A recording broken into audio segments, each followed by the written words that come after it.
Democracy and Indian experience എന്ന ചാപ്റ്ററാണ് നമ്മൾ പഠിച്ചുകൊണ്ടിരുന്നത്. അപ്പോൾ നമ്മുടെ ഇന്ത്യ എന്ന് പറയുന്ന ഒരു രാജ്യം ഒരു ഡെമോക്രാറ്റിക് രാജ്യമാണെന്നും അവിടെ ഡെമോക്രസി എന്ന് പറഞ്ഞു കഴിഞ്ഞാൽ എന്താണ്, ജനങ്ങളുടെ അധികാരമാണെന്നും അവിടെ നമ്മൾ എന്ത് ചെയ്തു, ഇലക്ഷൻ്റെ കാര്യങ്ങളെ പറ്റിയിട്ട് പഠിച്ചു. അതിനുശേഷം നമ്മുടെ ഇന്ത്യയിൽ നിന്നാണ് പ്രധാനപ്പെട്ട കുറച്ച് മൂവ്മെൻറ്റുകളെ പറ്റിയിട്ടൊക്കെ നമ്മൾ എന്ത് ചെയ്തു, ഇതിനോടകം പഠിച്ചു. അപ്പോൾ ഇന്ന് നമുക്ക് പഠിക്കാനുള്ളത് റീജിയണൽ മൂവ്മെൻറ്റുകളെ പറ്റിയാണ്. അല്ലെ, പല പല പ്രശ്നങ്ങൾ കാരണം ജനങ്ങൾ എന്ത് ചെയ്യുന്നു, സർക്കാരിന് എതിരെയായിട്ടോ അല്ലെങ്കിൽ സർക്കാരിൻ്റെ ശ്രദ്ധ നേടാൻ വേണ്ടിയിട്ടോ സമരങ്ങളും മറ്റു കാര്യങ്ങളും നയിക്കുന്നതിനാണ് ഈ മൂവ്മെൻറ്റുകൾ കൊണ്ട് നമ്മൾ ഉദ്ദേശിക്കുന്നത്. അപ്പോൾ അതിൽ പ്രധാനപ്പെട്ട കുറേ കാര്യങ്ങൾ നമ്മൾ കഴിഞ്ഞ ക്ലാസ്സിൽ പഠിച്ചിരുന്നു. ഞാൻ അപ്പോഴേ പറഞ്ഞിരുന്നു അല്ലേ, നമുക്ക് പരസ്പരം കണക്ഷൻ ഒന്നുമില്ല, പല സമയങ്ങളിലായിട്ട് നടന്ന കുറേ മൂവ്മെൻറ്റുകളാണ്. അപ്പോൾ നിങ്ങൾ റിപ്പീറ്റ് ചെയ്ത് വായിച്ച് മനഃപ്പാടമാക്കി വയ്ക്കുക എന്നുള്ളതേ ഉള്ളൂ ഇതിനകത്ത്. അപ്പോൾ നമുക്ക് റീജിയണൽ മൂവ്മെൻറ്റിലോട്ട് വരാം.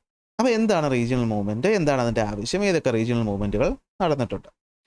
റീജിയണൽ മൂവ്മെൻറ്റ് എന്ന് പറഞ്ഞു കഴിഞ്ഞാൽ നമ്മൾ ഇത്ര മനസ്സിലാക്കിയാൽ മതി. നമ്മുടെ ഇന്ത്യ എന്ന് പറയുന്നത് അല്ലെ എല്ലായിടും ഒരുപോലെ ഇരിക്കുന്ന ഒരു സ്ഥലമല്ല, വളരെയധികം വൈവിധ്യത നിറഞ്ഞ ഒരു സ്ഥലമാണ്. അല്ലേ, geography, climate, language, culture, lifestyle, religion, rice, ഇതെല്ലാം എന്താണ്, ഡിഫറൻ്റ് ആണ്. അല്ലേ, അങ്ങ് കന്യാകുമാരി മുതൽ അങ്ങ് കാശ്മീർ വരെ നോക്കിക്കഴിഞ്ഞാൽ പല വിധത്തിലുള്ള അല്ലേ, പെട്ടെന്ന് നോക്കിക്കഴിഞ്ഞാൽ ഇവരൊക്കെ ഒരു രാജ്യക്കാരാണോ എന്ന് പോലും തോന്നാത്ത രീതിയിലുള്ള വ്യത്യാസമുള്ള ആൾക്കാരാണ് നമ്മുടെ രാജ്യത്തുള്ളത്.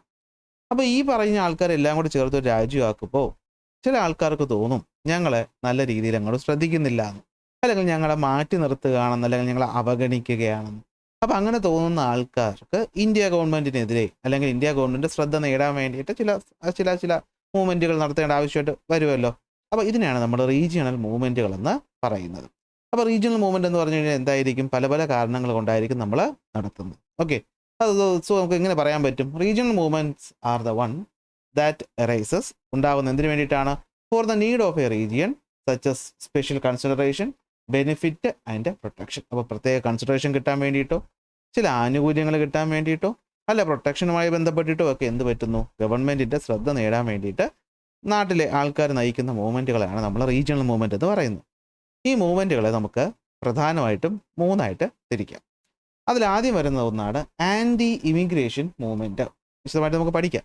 രണ്ടാമത് വരുന്നതാണ് റീജിയണൽ ഓട്ടോണമി മൂവ്മെൻറ്റ്, മൂന്ന് സെപ്പറേറ്റിസ്റ്റ് മൂവ്മെൻറ്റ് എന്നിങ്ങനെ നമുക്ക് റീജിയണൽ മൂവ്മെൻറ്റുകളെ മൂന്നായിട്ട് തിരിക്കാം. അപ്പോൾ എന്താണ് റീജിയണൽ മൂവ്മെൻറ്റ് എന്ന് വെച്ച് കഴിഞ്ഞാൽ, movements that arises for the need of A region such A special consideration, benefit and protection. പ്രത്യേക കൺസിഡറേഷന് വേണ്ടിയിട്ടോ, ചില എന്തെങ്കിലും കാര്യങ്ങൾ കിട്ടാൻ വേണ്ടിയിട്ടോ, അല്ല പ്രൊട്ടക്ഷന് വേണ്ടിയിട്ടോ ഒക്കെ ചില റീജിയണിലുള്ള ആൾക്കാർ നടത്തുന്ന സമരങ്ങൾ അല്ലെങ്കിൽ മൂവ്മെൻറ്റുകളാണ് നമ്മൾ റീജിയണൽ മൂവ്മെൻറ്റ് എന്ന് പറയുന്നത്. ഇതിനെ നമുക്ക് എത്രയായിട്ട് തിരിക്കാൻ പറ്റും, മൂന്നായിട്ട് തിരിക്കാൻ സാധിക്കും. ഏതൊക്കെയാണ്? ആൻറ്റി ഇമിഗ്രേഷൻ, അപ്പോൾ ഇമിഗ്രേഷൻ അല്ലെ, ഈ പറഞ്ഞ കുടിയേറ്റക്കാരുമായിട്ട് ബന്ധപ്പെട്ട കാര്യം. റീജിയണൽ ഓട്ടോണമി അല്ലെ, ഓട്ടോണമി എന്ന് വെച്ച് കഴിഞ്ഞാൽ സ്വയം ഭരണ അധികാരത്തിന് വേണ്ടിയിട്ട്. സെപ്പറേറ്റിസ്റ്റ് മൂവ്മെൻറ്റ്, ഞങ്ങൾക്ക് ഇന്ത്യയുടെ കൂടെ നിൽക്കേണ്ട, ഞങ്ങൾക്ക് സെപ്പറേറ്റ് ആകണം എന്ന് പറഞ്ഞിട്ട് പലയിടത്തും എന്ത് ചെയ്യുന്നുണ്ട്, സമരങ്ങളും കാര്യങ്ങളൊക്കെ നടക്കുന്നുണ്ട്, വാർത്തയിൽ നിങ്ങൾ കാണുന്നതാണ്. ഇനി ഇതിലൊന്നും പെടാത്ത മറ്റൊരു സംഭവമാണ് ദ്രവീഡിയൻ മൂവ്മെൻറ്റ്. പക്ഷേ ഇതെന്താണ്, ഒരു റീജിയണൽ മൂവ്മെൻ്റ് ആണ്. അതൊരു ആൻറ്റി ഇമിഗ്രേഷൻ മൂവ്മെൻറ്റ് എന്ന് പറയാൻ പറ്റത്തില്ല, റീജിയണൽ ഓട്ടോണമി മൂവ്മെൻറ്റ് എന്ന് പറയാൻ പറ്റത്തില്ല, സെപ്പറേറ്റിസ്റ്റ് എന്ന് പറയാൻ പറ്റത്തില്ല. പക്ഷേ ഇവിടെ എന്താ സംഭവം എന്ന് വെച്ച് കഴിഞ്ഞാൽ ദ്രവീഡിയൻ, അപ്പോൾ ദ്രാവിഡർ. അപ്പോൾ ദ്രാവിഡർ എന്ന് പറയുമ്പോൾ തന്നെ നമ്മുടെ മനസ്സിൽ വരുന്നത് എന്തുവാ, തമിഴ്നാട്ടുകാരാണ് അല്ലേ. ദ്രാവിഡരാണെന്ന് പറഞ്ഞിട്ട് അതിൽ അഭിമാനം കൊള്ളുന്ന മെയിൻ ഗ്രൂപ്പ് എന്ന് പറയുന്നത് തമിഴ്നാടുകാരാണ്. നമ്മുടെ കേരളക്കാരും ഒക്കെ ഇതിനകത്ത് വരുന്നവരാണ്. അപ്പോൾ നമ്മുടെ ഇന്ത്യയുടെ ഈ സൗത്ത് സൈഡിലായിട്ട് ഇവിടെ കാണുന്ന എത്നിക് ഗ്രൂപ്പുകളെയാണ് നമ്മൾ ദ്രാവിഡരെന്ന് വിളിക്കുന്നത്. ദ്രാവിഡർ. പണ്ട് മനുവിൻ്റെ മനുസ്മൃതി എന്ന് പറഞ്ഞൊരു കൃതിയിലൊക്കെ പറയുന്ന ആൾക്കാർ ഇവരാണെന്നൊക്കെ പലരും പറയുന്നുണ്ട്. അതായത് പണ്ട് ആദിമ ഇന്ത്യക്കാരെന്ന് പറയുന്നത് ദ്രാവിഡരാണെന്നും പിന്നീട് ഇവിടെ ഈ പറഞ്ഞ വെള്ളപ്പൊക്കം ഉണ്ടായപ്പോഴത്തേക്ക് ഇവിടുന്ന് മൈഗ്രേറ്റ് ചെയ്ത് നോർത്തിൽ പോയവരാണ് നമ്മുടെ ഇൻഡസ് വാലി സിവിലൈസേഷൻകാരെന്നും ഒക്കെ പറഞ്ഞ് പല പല പല പല കഥകളും ഉണ്ട്. മനുസ്മൃതി എന്ന് പറയുന്നത് ഇന്ത്യയിലെ ഏറ്റവും പുരാതനമായിട്ടുള്ള കൃതികളിലൊന്നാണല്ലോ. അപ്പോൾ അതിൽ പറയുന്ന ആൾക്കാർ ഇവരാണെന്നാണ് പറയുന്നത്. അതുകൊണ്ട് ഏറ്റവും പഴയ ഭാഷകളിലൊന്നാണ് തമിഴ് ലാംഗ്വേജ് എന്ന് പറയുന്നത്. അപ്പോൾ ഈ പറഞ്ഞ ദ്രാവിഡരാണ് തമിഴ്നാട്ടിൽ എത്നിക്കായിട്ടുള്ള ആൾക്കാർ. പക്ഷേ തമിഴ്നാട്ടിൽ ഏറ്റവും പ്രധാനപ്പെട്ട പദവികളിലും അധികാരത്തിലൊക്കെ ഇരിക്കുന്നത് ബ്രാഹ്മണരായിട്ടുള്ള ആൾക്കാരാണ്. അപ്പോൾ ബ്രാഹ്മണരല്ല, മറ്റേ ആര്യന്മാരുമായിട്ട് ബന്ധപ്പെട്ട് വന്നവരൊക്കെ എന്നൊക്കെയാണ് അവർ പറയുന്നത്. അപ്പോൾ ഈ ബ്രാഹ്മണരുടെ ഡോമിനൻസ് തമിഴ്നാട്ടിൽ എല്ലായിടത്തും ഉണ്ട്. അപ്പോൾ ഈ പറഞ്ഞ ഡോമിനൻസിനെതിരായിട്ട് വന്ന ഒരു സംഭവമാണ് എന്തെന്ന് പറയുന്നത്, ദ്രവീഡിയൻ മൂവ്മെൻ്റ് എന്ന് പറയുന്നത്. അപ്പോൾ എന്താണ് ദ്രവീഡിയൻ മൂവ്മെൻറ്റ്? തമിഴ്നാട്ടിലാണ് ഇത് നടക്കുന്നത്. തമിഴ്നാട്ടിൽ ഈ പറഞ്ഞ 20-ാം നൂറ്റാണ്ടിൻ്റെ തുടക്കത്തിലാണ് ഇത് വരുന്നത്. അന്നവരെയൊക്കെ നമുക്കറിയാലോ ബ്രിട്ടീഷുകാരുടെ കയ്യിലായിരുന്നു. അപ്പോൾ ബ്രിട്ടീഷുകാരുടെ ഈ പറഞ്ഞ ഉദ്യോഗസ്ഥരിലൊക്കെ മുൻപന്തിയിൽ ഉണ്ടായിരുന്ന ആൾക്കാരൊക്കെ ബ്രാഹ്മണരായിരുന്നു. അപ്പോൾ ഈ പറഞ്ഞ ബ്രാഹ്മണരുടെ ഈ ഒരു ഡോമിനൻസ് അല്ലെ, ബ്രാഹ്മണരുടെ ഡോമിനൻസും ബ്രാഹ്മൺ കൾച്ചറിൻ്റെ ഡോമിനൻസും ഈ ദ്രാവിഡരെ ഇല്ലാണ്ടാക്കുന്നു, അല്ലെങ്കിൽ അവരെ മാറ്റി നിർത്തുന്നു, അല്ലെങ്കിൽ മുഖ്യധാരയിൽ നിന്ന് ഒഴിവാക്കുന്നു എന്നൊക്കെയുള്ളൊരു ചിന്തയുടെ പുറത്തു നിന്നാണ് ഈ പറഞ്ഞ ദ്രാവിഡിയൻ മൂവ്മെൻറ്റ് തുടങ്ങുന്നത്. അപ്പോൾ നോക്കാം. The Dravidian movement begin at Tamil Nadu in the early 20th century, 20ാം നൂറ്റാണ്ടുകളുടെ തുടക്കത്തിലാണ് തുടങ്ങുന്നത്. അപ്പോൾ എന്താണ് ഐഡിയാസ് എന്ന് വെച്ച് കഴിഞ്ഞാൽ, നോക്കിയേ, ഈ ദ്രാവിഡരായിട്ടുള്ള ആൾക്കാരുടെ ഇമ്പ്രൂവ്മെൻറ്റ്, തമിഴ് ഭാഷയുടെ ഇമ്പ്രൂവ്മെൻറ്റ്, അതുപോലെ റാഷണലിസം അല്ലേ, നമ്മൾ ഈ പറഞ്ഞ ന്യായമായിട്ടുള്ള കാര്യങ്ങൾക്ക് ഇമ്പോർട്ടൻസ് കൊടുക്കുന്ന ആ ഒരു രീതി. എന്തായിരുന്നു പ്രധാന എയിം എന്ന് പറയുന്നത്? Was to resist the dominance of the Brahmin culture over the Dravidian culture. അപ്പോൾ ദ്രാവിഡരുടെ ഈ പറഞ്ഞ കാര്യങ്ങളിൽ നിന്നുമൊക്കെ മാറിയിട്ട് തമിഴ്നാട് കൂടുതലും ഈ പറഞ്ഞിരിക്കുന്ന ഹയർ കാസ്റ്റായ ബ്രാഹ്മണർക്ക് വേണ്ടിയിട്ട് കാര്യങ്ങൾ കൂടുതൽ ചെയ്യുന്നു എന്ന തോന്നലിന് പുറകെയാണ് ഇത് ഉണ്ടാകുന്നത്. ഓക്കെ, ഇതിൽ പ്രധാന നേതാവാണ് EV രാമസ്വാമി നായ്ക്കർ. പെരിയാർ എന്നും ഇയാളല്ല ഇദ്ദേഹത്തിന് എന്ത് ചെയ്യാറുണ്ട്, വിളിക്കാറുണ്ട്. തമിഴ്നാടിൻ്റെ പ്രധാനപ്പെട്ട ഒരാളാണ് പെരിയാർ EV രാമസ്വാമി നായ്ക്കർ. അദ്ദേഹത്തിൻ്റെ ഒരു സംഘടനയുണ്ട്, അല്ലെങ്കിൽ ഒരു പ്രസ്ഥാനമുണ്ട്, സെൽഫ് റെസ്പെക്റ്റ് മൂവ്മെൻറ്റ്. അപ്പോൾ ഇതിന് മുന്നേ വേറെ പൊളിറ്റിക്കൽ പാർട്ടിയും വരുന്നുണ്ട്, നമുക്ക് ടെസ്റ്റിലുള്ള കാര്യം മാത്രം നോക്കിയാൽ മതി. അപ്പോൾ സെൽഫ് റെസ്പെക്റ്റ് മൂവ്മെൻറ്റ് എന്ന് പറഞ്ഞൊരു മൂവ്മെൻറ്റ് ഈ പറഞ്ഞ EV രാമസ്വാമി നായ്ക്കരുടെ നേതൃത്വത്തിൽ വരുന്നുണ്ട്.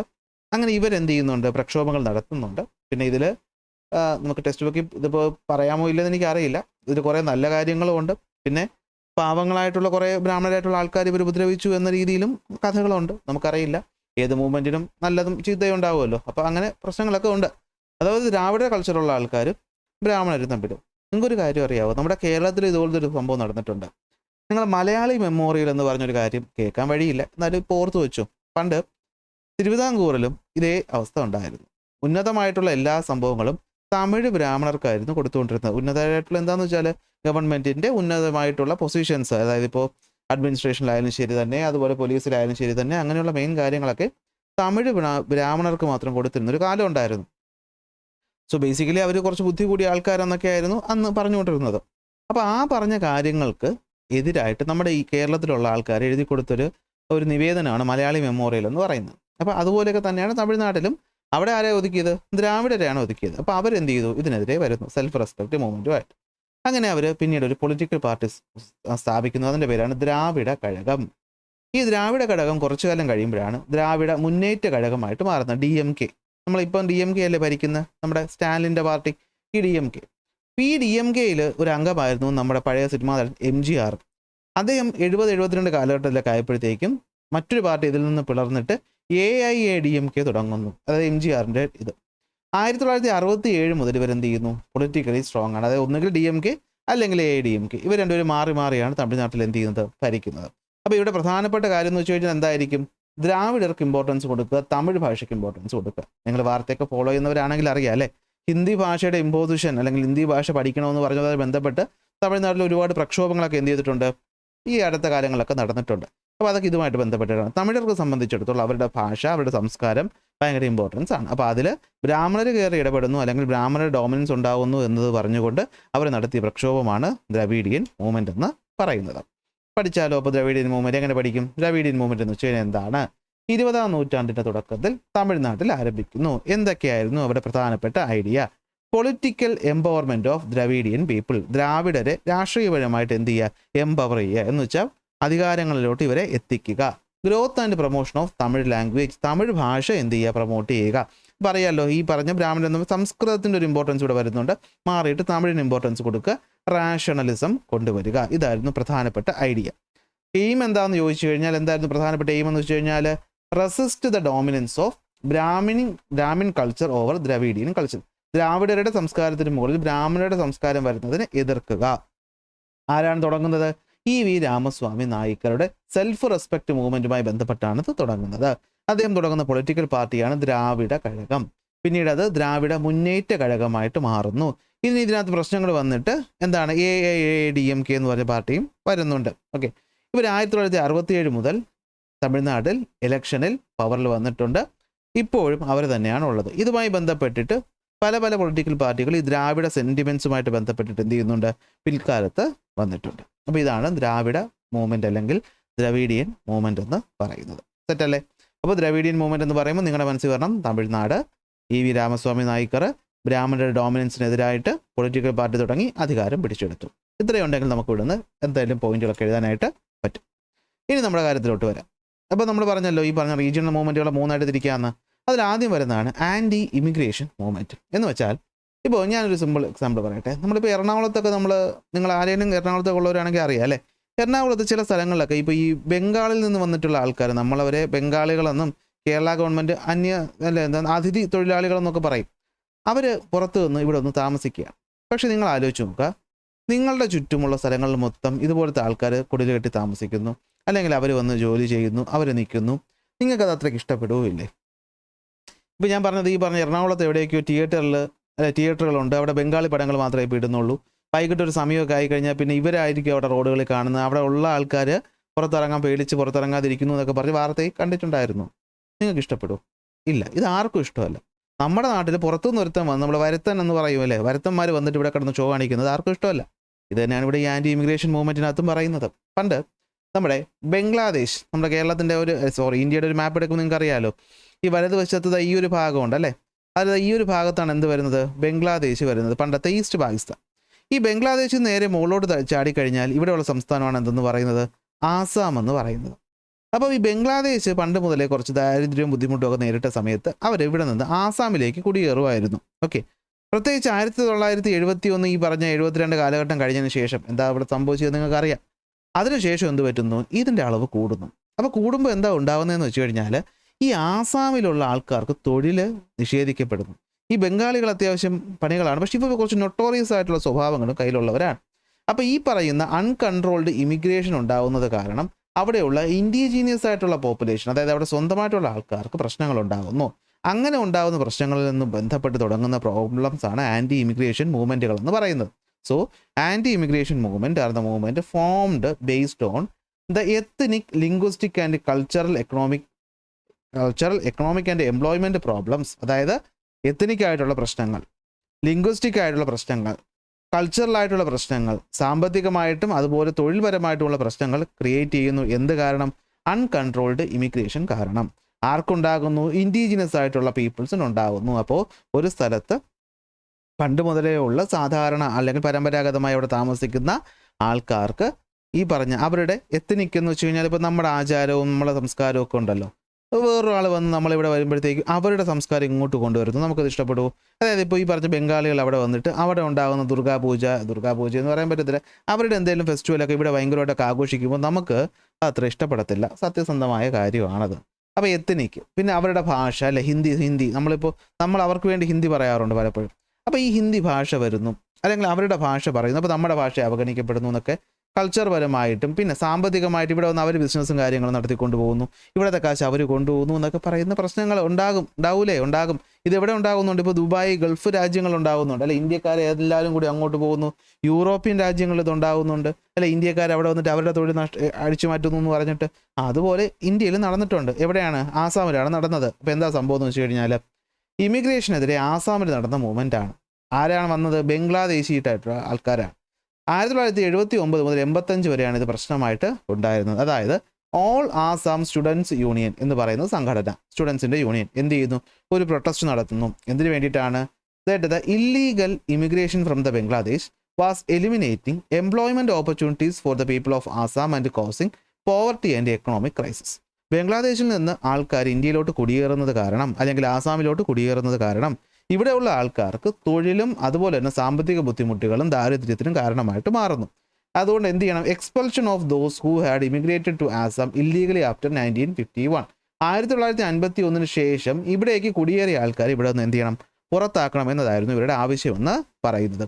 കേന്ദ്ര ഗവൺമെൻറ്റൊക്കെ ഇടപെട്ടിട്ട് 1985 ആസാം അക്കോർഡ് എന്ന് പറയുന്ന ഒരു സമാധാന കരാർ ഒപ്പിട്ടിട്ടാണ് ഇതിനെ പിന്നീട് എന്ത് ചെയ്യുന്നത്? ശാന്തമാക്കുന്നത്. പിന്നീട് ഇപ്പോഴും ഇതിൻ്റെ പ്രശ്നങ്ങൾ നടന്നുകൊണ്ടിരിക്കുന്നു എന്നതാണ് ഇവിടുത്തെ സത്യാവസ്ഥ. ഇത് പിന്നീട് 1951 71 ശേഷം വന്നവരെ പുറത്താക്കാമെന്നൊക്കെ പറഞ്ഞിട്ട് അഞ്ചര മീറ്റിംഗ് ഒക്കെ നടത്തിയിട്ട് പ്രശ്നങ്ങൾ എന്ത് ചെയ്തിട്ടുണ്ട്? സോൾവ് ചെയ്തിട്ടുണ്ട്. ഇതാണ് എന്തെന്ന് പറയുന്നത്? ഇതാണ് നമ്മൾ ആൻറ്റി ഇമിഗ്രേഷൻ മൂവ്മെൻറ്റിലെ ആസാം മൂവ്മെൻറ്റ് എന്ന് പറയുന്നത്. അപ്പോൾ എന്താണ് ആൻറ്റി ഇമിഗ്രേഷൻ മൂവ്മെൻറ്റ് എന്ന് വെച്ച് കഴിഞ്ഞാൽ ഇൻഡിജീനിയസ് ആയിട്ടുള്ള ആൾക്കാർ നേരിടുന്ന പ്രശ്നമാണ്. എന്ത് കാരണം? ഈ പറയുന്ന അൺകൺട്രോൾഡ് ഇമിഗ്രേഷൻ കാരണം. അല്ലെ, അളവിലധികമായിട്ട് വരുമ്പോഴത്തേക്കും നമ്മുടെ റിസോഴ്സുകളാണ് എന്ത് ചെയ്യുന്നത്? ഇല്ലാണ്ടാകുന്നു. അപ്പോൾ ഇവിടെ ഉള്ളവർക്ക് ഓൾറെഡി എന്ത് ചെയ്യും? ദേഷ്യം ഉണ്ടാകും. അങ്ങനെ എത്തനിക്കും ലിംഗ്വിസ്റ്റും കൾച്ചറലും എക്കണോമിക്കും എംപ്ലോയ്മെൻറ്റ് പരമായിട്ടും ഉണ്ടാകുന്ന പ്രശ്നങ്ങൾ എത്തനിക്കായിട്ടുള്ള അല്ലെങ്കിൽ ഇൻഡിജിനസ് ആയിട്ടുള്ള ആൾക്കാർക്ക് നേരിടേണ്ടി വരുന്നു. ഇതിനെയാണ് നമ്മൾ ആൻറ്റി ഇമിഗ്രേഷൻ മൂവ്മെൻറ്റുകളെന്ന് പറയുന്നത്. അതിന് ഉദാഹരണമാണ് ആസാമിൽ 1951 ആ ഒരു സമയം മുതൽ തന്നെ, അതായത് 47 പാർട്ടീഷൻ കഴിയുന്ന ഒരു സമയം മുതൽ തന്നെ നമ്മൾ പഠിച്ചു അല്ലേ, ഈ പറഞ്ഞ ബംഗ്ലാദേശിൻ്റെ അവിടെ നിന്ന് ആ വലിയ രീതിയിൽ എന്തില്ല പ്രശ്നങ്ങളൊന്നും വന്നിട്ടില്ലെങ്കിലും പിന്നീട് വന്നു എന്നുള്ളത് നമ്മൾ മുന്നത്തെ ചാപ്റ്ററിൽ പഠിച്ചതാണ്. അപ്പോൾ ആ പറഞ്ഞ ആൾക്കാർ എങ്ങോട്ടാണ് കയറി വന്നത്? ആസാം പോലെയുള്ള തൊട്ടടുത്ത സംസ്ഥാനങ്ങൾ അല്ലെങ്കിൽ ബംഗ്ലാദേശിന് തൊട്ടടുത്തുള്ള ആസാമിലോട്ടാണ് അവർ എന്ത് ചെയ്യുന്നത് വന്നത്. അപ്പോൾ അങ്ങനെ അവർ വന്നപ്പോഴത്തേക്കും പോവർട്ടിയും എക്കണോമിക് ക്രൈസിസും ഉണ്ടായി അവിടെയുള്ള ആൾക്കാർ. അപ്പോൾ ഇത് ബുദ്ധിമുട്ടായി. അപ്പോൾ അവിടുത്തെ ആസാം സ്റ്റുഡൻസ് യൂണിയൻ എന്ന് പറയുന്ന സംഘടന എന്ത് ചെയ്യുന്നു? ഒരു പ്രക്ഷോഭത്തിലോട്ട് പോകുന്നു. അതായത് 51 ശേഷം ഇവിടേക്ക് വന്ന ആൾക്കാർ എന്ത് ചെയ്യണം? പുറത്താക്കണം. ഗവൺമെൻറ് ഇടപെടുന്നു. 85 ഒരു സമാധാന കരാർ ഇവരുമായിട്ട് ഒപ്പിട്ട് പ്രശ്നം ഒരു പരിധിവരെ സോൾവ് ചെയ്തു. പക്ഷേ ഇന്നും അതിൻ്റെ പ്രശ്നങ്ങൾ നിലനിൽക്കുന്നുണ്ട് എന്നുള്ളതാണ് അതിൻ്റെ സത്യാവസ്ഥ. അടുത്ത് വരുന്നതാണ് മൂവ്മെൻറ്റ് ഫോർ ഓട്ടോണമി. അപ്പോൾ എന്താണ് ഓട്ടോണമി എന്ന് വെച്ച് കഴിഞ്ഞാൽ സ്വയം ഭരണ അധികാരം. അതായത് 2 രീതിയിലാണ് ഉള്ളത്. ഒന്ന്, ഉള്ള സ്ഥലത്തിന് അല്ലെങ്കിൽ ഉള്ള രാജ്യത്തിന് കൂടുതൽ അവകാശം കിട്ടണം, അല്ലെങ്കിൽ സെപ്പറേറ്റ് ഒരു സ്റ്റേറ്റ് എന്ന പദവി വേണം. അപ്പോൾ നിങ്ങൾ എന്തായാലും കേട്ടിട്ടുണ്ടായിരിക്കും, നമുക്ക് ഇന്ത്യ രൂപീകരിച്ചപ്പോൾ ഉണ്ടായിരുന്ന 14 സംസ്ഥാനങ്ങളായിരുന്നെന്നും എന്നാൽ ഇപ്പോൾ ഈ പറഞ്ഞ സംസ്ഥാനങ്ങളുടെ എണ്ണം അങ്ങോട്ടും ഇങ്ങോട്ടും ഒക്കെ മാറുന്നതായിട്ടൊക്കെ നമ്മൾ ഈ അടുത്ത വാർത്തയിലൊക്കെ കണ്ടതാണ് അല്ലേ. ജമ്മു കാശ്മീരിൻ്റെ സ്റ്റേറ്റ് പദവി എടുത്ത് മാറ്റിയെന്നും അത് ജമ്മു കാശ്മീരും ലഡാക്കും എന്ന് പറയുന്ന യൂണിയൻ ടെറിട്ടറിയാക്കി മാറ്റിയെന്നൊക്കെ ഉള്ള കാര്യങ്ങളൊക്കെ നിങ്ങൾ ഈ അടുത്ത വാർത്തയിൽ കണ്ടിട്ടുണ്ടാകും. അപ്പോൾ ഇതാണ് നമ്മുടെ മൂവ്മെൻറ്റ് ഫോർ ഓട്ടോണമി എന്ന് പറയുന്നത്. അതായത് റീജിയണൽ ഓട്ടോണമിക്ക് വേണ്ടിയിട്ട്, അതായത് ഒരു പ്രദേശത്തിന് സ്വയം ഭരണ അധികാരം കിട്ടാൻ വേണ്ടിയിട്ട്, അല്ലെങ്കിൽ സെൽഫ് റൂൾ കിട്ടാൻ വേണ്ടിയിട്ട്, അല്ലെങ്കിൽ സ്പെഷ്യൽ പദവി കിട്ടാൻ വേണ്ടിയിട്ട് ആൾക്കാർ നടത്തുന്ന പ്രക്ഷോഭമാണ് ഈ മൂവ്മെൻറ്റ് ഫോർ സെൽഫ് ഓട്ടോണമി എന്ന് പറയുന്നത്.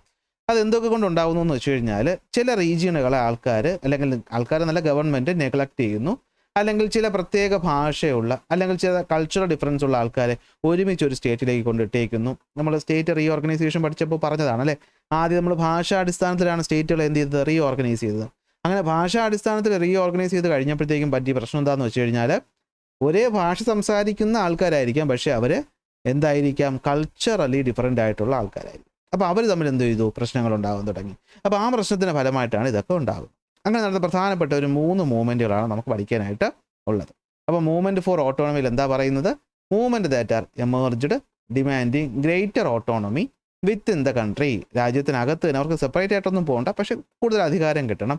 ഓർ ഡിമാൻഡിങ് സ്പെഷ്യൽ സ്റ്റേറ്റ്ഹുഡ്, പ്രത്യേക സ്റ്റേറ്റാക്കി മാറ്റണം എന്നീ ആവശ്യങ്ങൾ ഉന്നയിച്ചുകൊണ്ട് ആൾക്കാർ നടത്തുന്ന പ്രക്ഷോഭങ്ങളാണ് മൂവ്മെൻറ്റ് ഫോർ ഓട്ടോണമി എന്ന് പറയുന്നത്.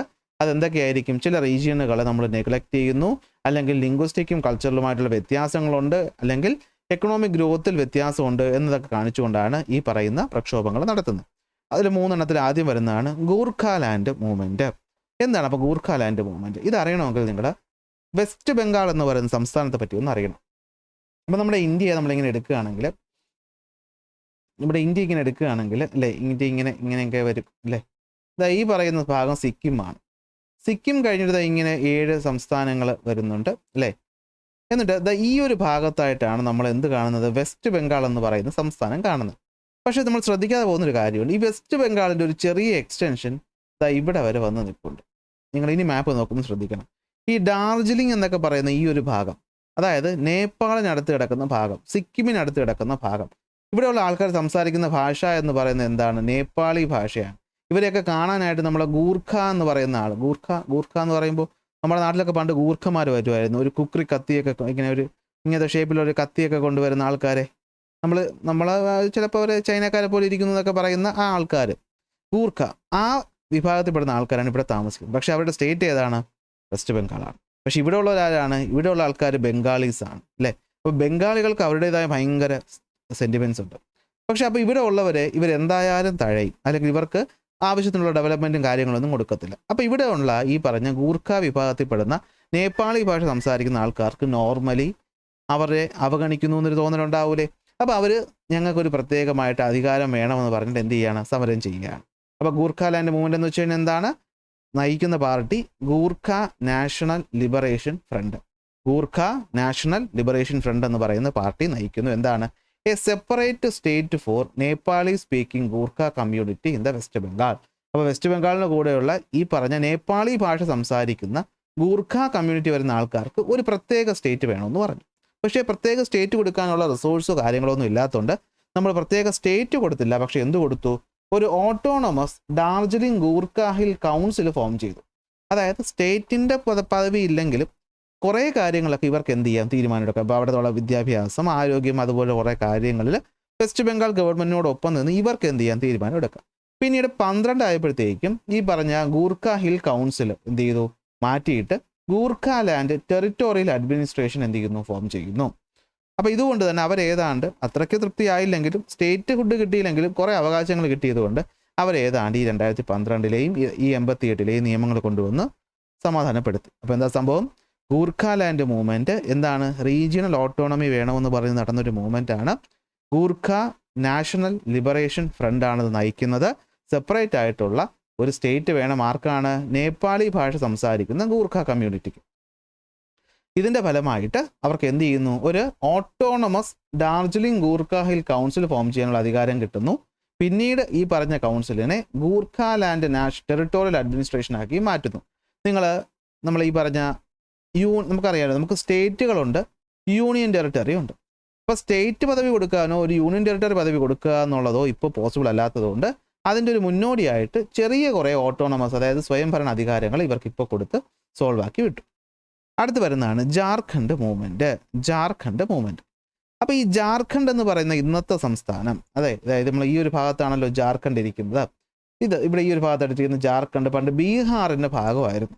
എവിടെയായിരുന്നു? ബീഹാറിൻ്റെ ഭാഗമായിരുന്നു. അപ്പോൾ ഈ ജാർഖണ്ഡിൽ നമുക്കറിയാം ട്രൈബൽ ഗ്രൂപ്പുകളാണ് ഉള്ളത്. ഈ നിങ്ങൾ മുണ്ട റെബലിയൻ എന്ന് പറയുന്ന ഒരു റെബലിയനെ പറ്റി കേട്ടിട്ടുണ്ടോ എന്ന് എനിക്കറിയില്ല. എന്തായാലും ഇപ്പോഴത്തെ 8ാം ക്ലാസ് കുട്ടികൾക്ക് അത് പഠിക്കാനുണ്ട്. അപ്പോൾ ഈ പറഞ്ഞ റെബലിയനൊക്കെ ആയിട്ട് ഇവിടെ അറിയാലോ, ഇതെന്താണ്? ST കമ്മ്യൂണിറ്റീസ് കൂടുതലുള്ള, അതായത് ട്രൈബൽ ആൾക്കാർ കൂടുതലുള്ള ഒരു ഭാഗമാണ് ഈ ജാർഖണ്ഡിൻ്റെ ഭാഗം എന്ന് പറയുന്നത്. വനഭൂമിയാണ്. അപ്പോൾ ഇവിടെയുള്ള ആൾക്കാർക്കും ബീഹാറിലുള്ള ആൾക്കാരും തമ്മിൽ എൻറ്റയർലി ഡിഫറൻ്റ് ആയിട്ടുള്ള പ്രശ്നമാണ്. അപ്പോൾ ഇവർ രണ്ടുപേരും ഒരു സ്റ്റേറ്റ് ഇട്ടപ്പോഴത്തേക്കും ഇവരെ തഴയുന്നതായിട്ട് അവർക്ക് തോന്നി.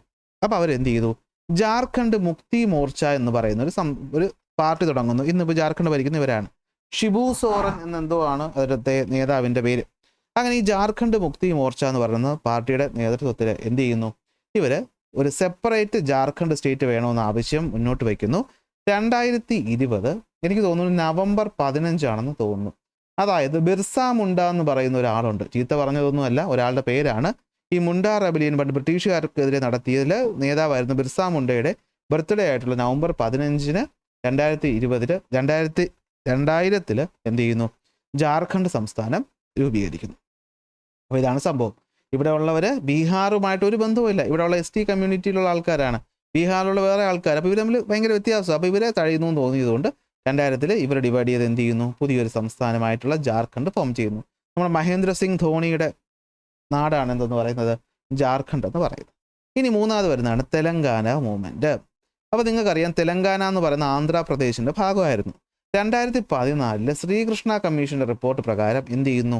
നമ്മൾ ആന്ധ്രാപ്രദേശിനെ ഡിവൈഡ് ചെയ്തിട്ട് തെലങ്കാന എന്ന് പറയുന്ന സെപ്പറേറ്റ് സ്റ്റേറ്റ് ആക്കിയിട്ട് മാറ്റുകയാണ്. അപ്പോൾ തെലങ്കാന രാഷ്ട്രീയ സമിതി എന്ന് പറയുന്ന സംഘടനയുടെ നേതൃത്വത്തിൽ തെലങ്കാന സ്റ്റേറ്റിനെ എന്ത് ചെയ്തു? ഫോം ചെയ്തു ആന്ധ്രാപ്രദേശിൽ നിന്ന്. തെലുങ്ക് ഭാഷ സംസാരിക്കുന്ന തെലങ്കാന എന്ന് പറഞ്ഞിട്ട് സെപ്പറേറ്റ് ആക്കിയിട്ട് കൊണ്ടുവന്നു. അപ്പോൾ അത് കാരണം ആന്ധ്രാപ്രദേശ് അത്രയും വലിയൊരു സംസ്ഥാനമായതുകൊണ്ടാണ് സത്യം പറഞ്ഞാൽ ഇവിടെ പ്രധാനമായിട്ട് ഇത് ചെയ്യേണ്ടതായിട്ട് വന്നത്. അതായത് നിങ്ങൾക്കറിയാം, ഈ ഒരു ഭാഗം അല്ലേ, ഇവിടെ കേരളം, ഇവിടെ തമിഴ്നാട്, ഇവിടെ കർണാടക, ഇവിടെ വരുന്ന ഒരു ഭാഗം, വലിയ ഭാഗമാണ് ആന്ധ്രാപ്രദേശ്. അപ്പോൾ ഈ ആന്ധ്രാപ്രദേശിൻ്റെ ഈ ഒരു ഭാഗത്തിന് മാറ്റിക്കൊണ്ട് എന്ത് ചെയ്തു? തെലങ്കാന സംസ്ഥാനം രൂപീകരിച്ചു. അപ്പോൾ അതാണ് 3 മൂവ്മെൻറ്റുകൾ. ഇവിടെ 3ഇടത്തും എന്ത് കൊടുത്തു? 2ഇടത്ത് സെപ്പറേറ്റ് സ്റ്റേറ്റ് എന്ത് ചെയ്തു? ഫോം ചെയ്തു. ഒരു സ്ഥലത്ത് സെപ്പറേറ്റ് സ്റ്റേറ്റ് കൊടുത്തില്ല, പകരം എന്ത് പറ്റി? റീജിയണൽ ഓട്ടോണമിക്കുള്ള അവകാശം അവർക്ക് കൊടുത്തു. അല്ലേ? സെറ്റ് അല്ലേ? അപ്പോൾ ഇതാണ് എന്തെന്ന് പറയുന്നത്? മൂവ്മെൻറ്റ് ഫോർ ഓട്ടോണമി എന്ന് പറയുന്നത്. അപ്പോൾ നമ്മൾ പറഞ്ഞു 3 എണ്ണമാണുള്ളത് അല്ലേ. ഒന്നെന്താണ് ഇമിഗ്രേഷനുമായി ബന്ധപ്പെട്ട മൂവ്മെൻറ്റുകൾ, അടുത്ത ഓട്ടോണമിക്ക് വേണ്ടിയുള്ള മൂവ്മെൻറ്റുകൾ, മൂന്നാമത് വരുന്നതാണ് എന്ത്? Separatist movement. അപ്പോൾ സെപ്പറേറ്റിസ്റ്റ് മൂവ്മെൻ്റ് ആണ് ഡേഞ്ചർ. ഇവർ പറയുന്നത് ഞങ്ങളുടെ പ്രശ്നം എന്ന് വെച്ച് കഴിഞ്ഞാൽ ഇന്ത്യയായിട്ട് ചേരാൻ ഞങ്ങൾക്ക് താല്പര്യമില്ല, ഞങ്ങൾക്ക് എന്ത് വേണം?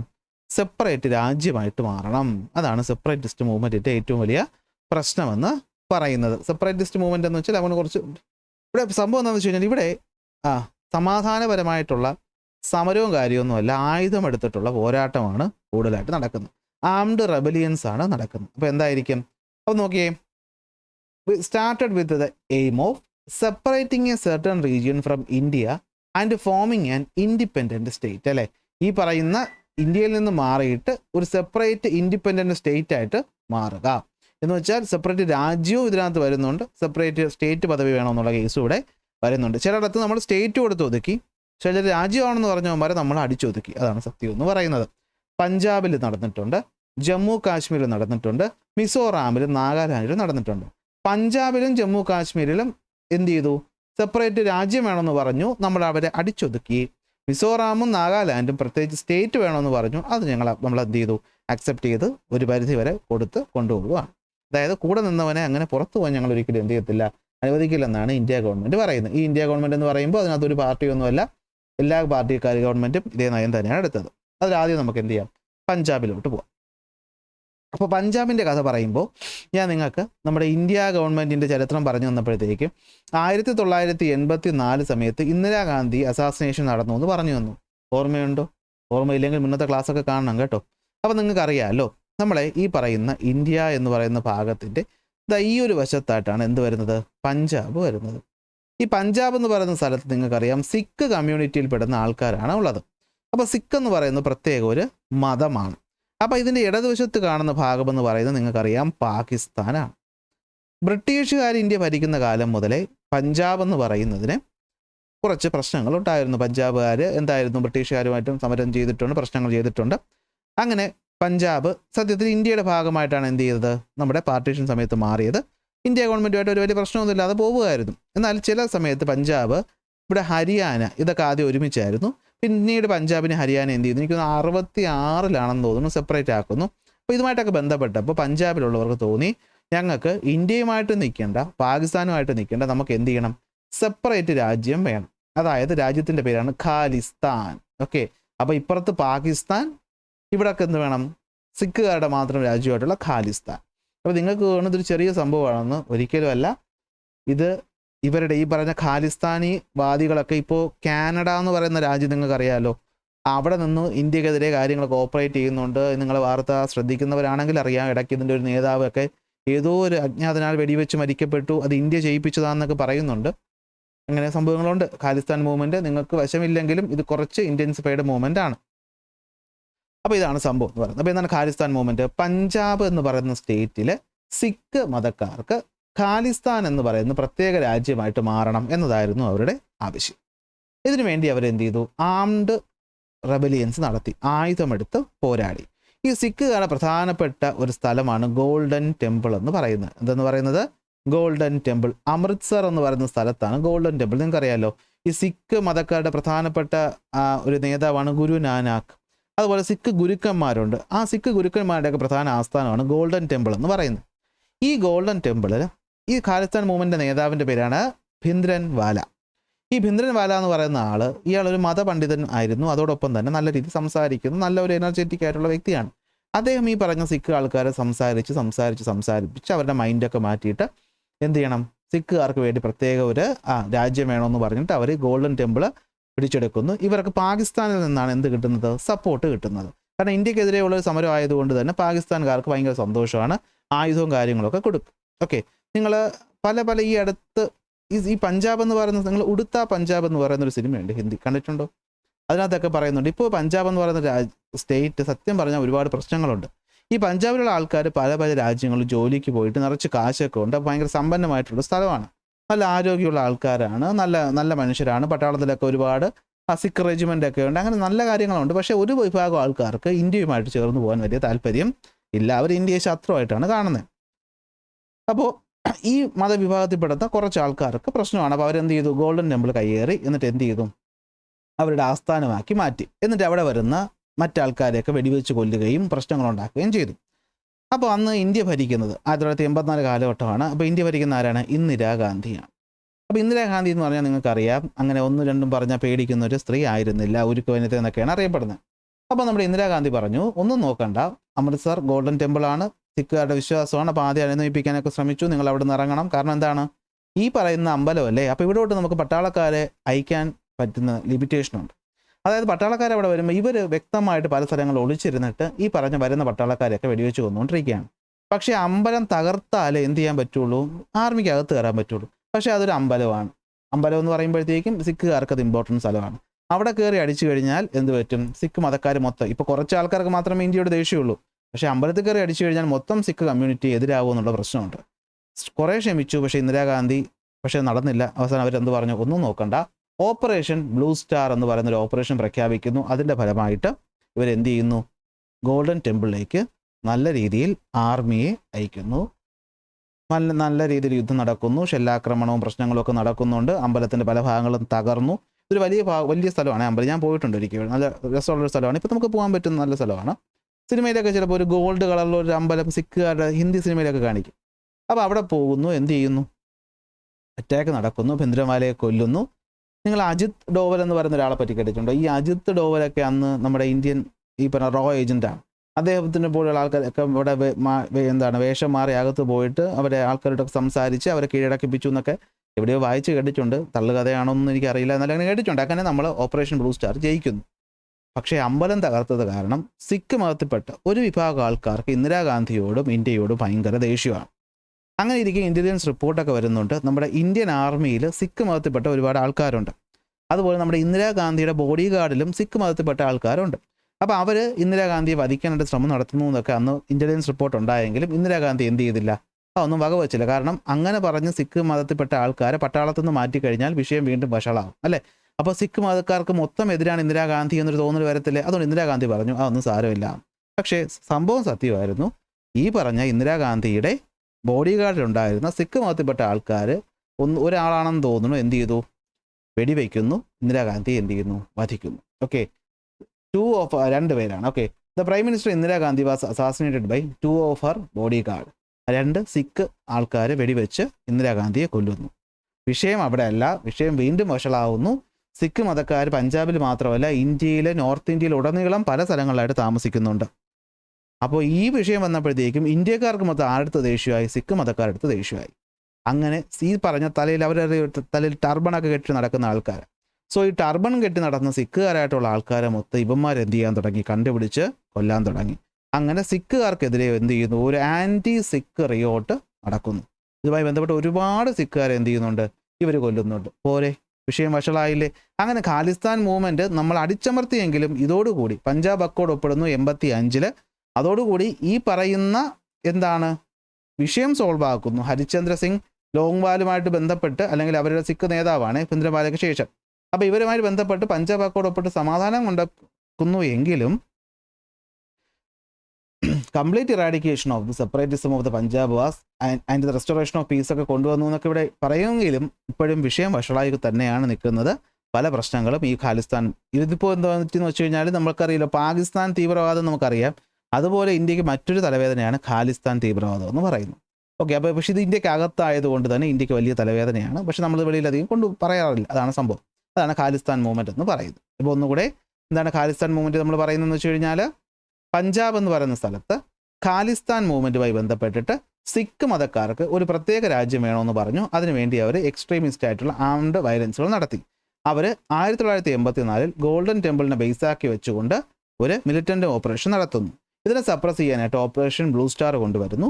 അതിൽ ഭിന്ദ്രൻവാലയെ വധിച്ചു സമാധാനം കൊണ്ടുവരുന്നു. പക്ഷേ അവർ പ്രതികാരമായിട്ട് ഇന്ദിരാഗാന്ധി എന്ത് ചെയ്യുന്നു? വധിക്കുന്നു. അതിന് പ്രതികാരമായിട്ട് ഇന്ത്യയിലുള്ള കുറേ ആൾക്കാർ സിഖുകാർക്കെതിരെ എന്ത് ചെയ്യുന്നു? പ്രക്ഷോഭം നടത്തുന്നു, അവരെ കൊല്ലുന്നു. എല്ലാം കൂടി 85 ആയപ്പോഴത്തേക്കും പഞ്ചാബ് അക്കോഡ് ഒപ്പിട്ട് രാജീവ് ഗാന്ധി, പിന്നീട് വരുന്ന മകൻ വരുന്നു പ്രൈം മിനിസ്റ്ററായിട്ട്, രാജീവ് ഗാന്ധിയും ഹരിചന്ദ്ര സിംഗ് ലോങ്വാലുമായിട്ട് എന്ത് ചെയ്തു? കരാർ ഒപ്പിട്ട് സമാധാനം പുനഃസ്ഥാപിച്ചു എന്ന് പറയുന്നു. ഇനി ജമ്മു കാശ്മീരിലെ കാര്യം. ജമ്മു കാശ്മീരിലോട്ട് വരുമ്പോഴത്തേക്കുള്ള പ്രശ്നം എന്താണെന്ന് വെച്ച് കഴിഞ്ഞാൽ, നിങ്ങൾക്കറിയാം 1947 നമ്മുടെ ഇന്ത്യയുമായിട്ട് ഒരു കരാർ ഒപ്പിട്ട് ഇന്ത്യൻ ഭാഗമാകാൻ ആദ്യം മടിച്ചു തന്നൊരു സ്ഥലമാണ് കാശ്മീർ എന്ന് പറയുന്നത്. അപ്പോൾ ഈ കാശ്മീർ എന്ന് പറയുന്ന ഭാഗം ഭരിച്ചിരുന്നത് ഹരി സിംഗ് എന്ന് പറയുന്ന രാജാവാണ്, രാജാ ഹരി സിംഗ്. പക്ഷേ ഇവിടെ ഹരി സിംഗ് ഹിന്ദുവാണ്. പക്ഷേ ഇവിടെ ഏറ്റവും കൂടുതലുള്ള മെജോറിറ്റി എന്ന് പറയുന്നത് എന്താണ്? മുസ്ലിംസാണ്. അപ്പോൾ ഈ ഹരി സിംഗിനും ഇൻഡിപെൻഡൻ്റ് ആയിട്ട് നിൽക്കാനായിരുന്നു ഇഷ്ടം. പക്ഷേ 47 സ്വാതന്ത്ര്യം കിട്ടിയ സമയത്ത് തന്നെ പാകിസ്ഥാൻ എന്ത് ചെയ്യുന്നു? ഇങ്ങോട്ട് അവരുടെ മിലിറ്റൻ്റ് ഗ്രൂപ്പിനെ അയക്കുന്നു. ഒഫീഷ്യൽ പട്ടാളത്തിനെ അല്ല, തീവ്രവാദികളെ അയച്ച് ഇവിടെ പിടിച്ചെടുക്കാനായിട്ട് ശ്രമിക്കുന്നു. ഈ പിടിച്ചെടുക്കുന്ന സമയത്ത് ഹരി സിംഗ് എന്ത് ചെയ്യുന്നു? ഇന്ത്യയിൽ വന്നിട്ട് ജവഹർലാൽ നെഹ്റുവിനെ കണ്ടിട്ട് പറയുന്നു, ഞങ്ങൾ നിങ്ങളോടൊപ്പം ചേരാമെന്ന് പറയുന്നു. അങ്ങനെ ഇന്ത്യ എന്ത് ചെയ്യുന്നു? ഇന്ത്യ അക്സെപ്റ്റ് ചെയ്യുന്നു. ഇന്ത്യയുടെ ഭാഗമായിട്ട് ജമ്മു കാശ്മീർ മാറുന്നു. ഇന്ത്യ പട്ടാളത്തിനെ അങ്ങോട്ട് അയക്കുന്നു. അങ്ങനെ എന്ത് ചെയ്യുന്നു, ഈ പറയുന്ന ലൈനിൻ്റെ ഒരു ഭാഗത്ത് വെച്ചിട്ട് എന്ത് ചെയ്യുന്നു, സമാധാനം പുനഃസ്ഥാപിക്കുന്നു. ഇതാണ് പാക് ഒക്കുപ്പൈഡ് കാശ്മീർ, POK എന്ന് പറയും. നമ്മുടെ ഭാഗത്തല്ല ഇത്. ഇന്ന് ആരെയിലാണ്, പാകിസ്ഥാൻ മിലിറ്റൻ്റ് ഗ്രൂപ്പിൻ്റെ കയ്യിലാണ് ഇരിക്കുന്നത്. എങ്കിലും ബാക്കി നമ്മുടെ കയ്യിലുണ്ട്. അങ്ങനെ ബാക്കിയുള്ള സ്ഥലത്തിന് നമ്മൾ ജമ്മു കാശ്മീർ എന്ന് പറയുന്ന സ്റ്റേറ്റ് ആക്കിയിട്ട് മാറ്റി.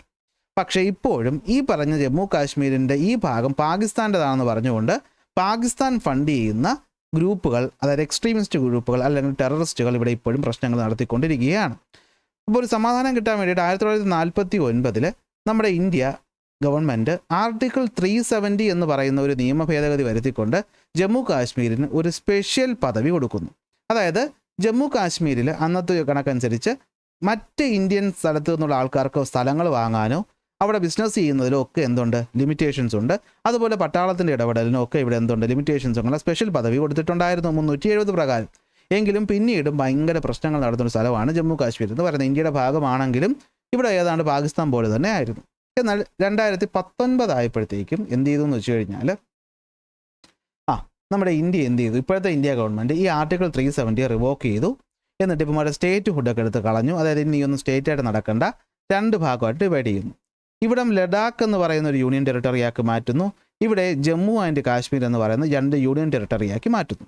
ലഡാക്ക് കുറച്ച് സമാധാനപരമായിട്ടുള്ള സ്ഥലമാണ്. ഇവിടെ അറിയാലോ, നേപ്പാൾ, ചൈന അങ്ങനത്തെ ആൾക്കാരാണ് കൂടുതൽ. ഈ ഒരു ഭാഗത്താണ് നമ്മുടെ ഈ പറഞ്ഞ എക്സ്ട്രീമിസ്റ്റ് ഗ്രൂപ്പുകളുള്ളത്.